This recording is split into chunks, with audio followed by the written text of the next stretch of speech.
bisa. Karena kenapa? Itu bukan tugasnya dia. Kalau sudah membentuk di lapangan sudah tidak. Kita bikin proposal untuk herannya. Jadi sebenarnya, baik kita sama-sama masukkan di Dispora. Jadi proposalnya kita yang mau bentuk atau tidak. Nanti kita dibantu.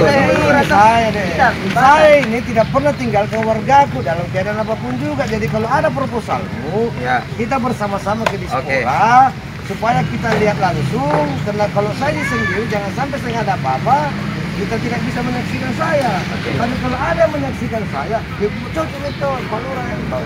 Terima sama ini kan begitu. Betul. Itu dia cuma sampai saat ini tidak ada yang kasih saya proposal. Betul. Oke, clear masalah lapangan kita buat proposal. Kedua, ini masalah penempatan lu.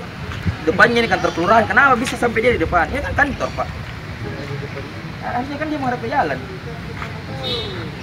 Ini kan harusnya menghadap ke jalan. Kenapa dia harus menghadap ke lapangan? Karena saya terus lagi, kalau masalah kayak Mana stempel? Di rumah. Berapa kilo? sekarang.